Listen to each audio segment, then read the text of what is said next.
մենք այնքան ուժեղ էինք միջև համենանդիվս իմ նախագահության ժամանակ, որ Ադրբեջանը երբեք չի համարձակվել որևէ քայլ անել առաջի գծում։ Չի եղել նույնիսկ մեկ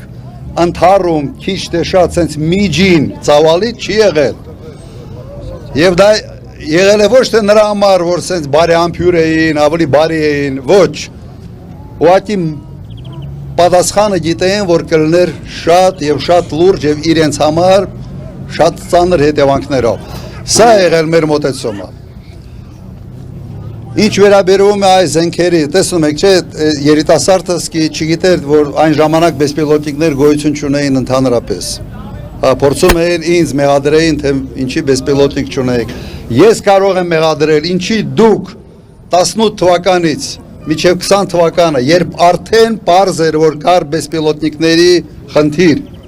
ինչու դուք չեք բերել։ Եվ 8 միլիարդ դոլարով պարտք ավելացնելով ուր եք տարել այդ գումարները։ Այդ խնդիրը, այդ հարցը մենք կարող ենք տալ այս իշխանությանը, այլ ոչ թե իրենք կարող են տալ այդ հարցը ինձ։ Մենք մեր պարտքը ժամանակին կատարել ենք եւ մենք հույս ենք ունեցել, որ հաջորդ իշխանությունները եւս նույն կարգի վերաբերմունք կունենան անվտանգային հատկապես հարցերի։ Իրենք եթե հիշեցնեն բեսպիլոտիկների տեղ կլուբնիկի ռեֆորմ էին սկսել բանակում։ Հիշեցնեմ,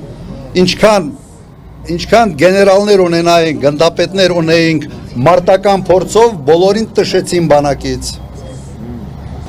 Այ պատճառը դա է։ Խաթարեցին բանակցային գործընթացը եւ ըստ էության արեցին ամեն ինչ,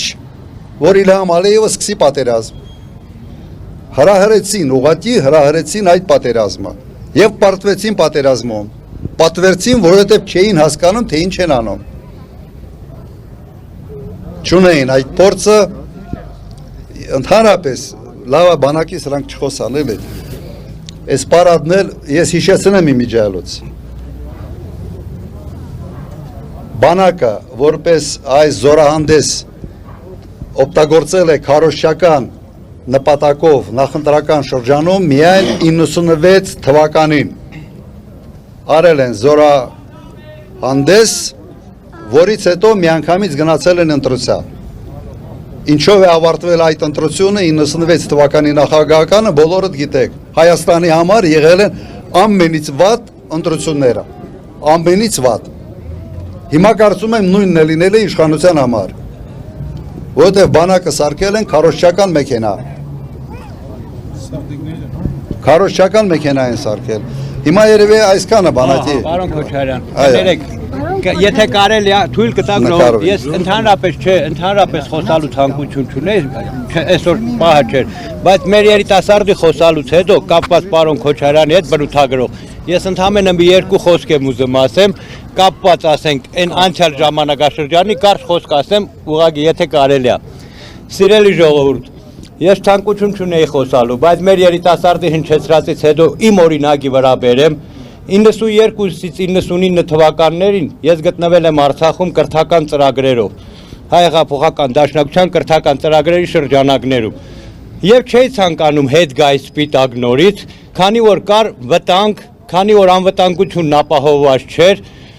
ծնողներս, մոտիկներս ասում էին բավական է ինչքան ընդեղ ես հետ արի, չէի գալի ասում էի վտանգավոր ամեն մանկավարժ չի գնա Արցախ, բայց 1998 թվականի, երբ պարոն Քոչարյանը եկավ իշխանության, ընդամենը մեկ տարին բավականեցրեց, որ ես համոզվում եմ, որ մեր երկիրը այլևս անվտանգ է, վերադարձա սպիտակ ու մինչև այսօր սպիտակում եմ։ Դրա համար շատ շնորհակալություն, ավելի կարճ բնորոշել չէր կարելի, մեկ տարին բավականեցրեց։ Լուծի ու ավարտենք։ Միասին նկարը, ով է նկարողը։ Maman ne karma.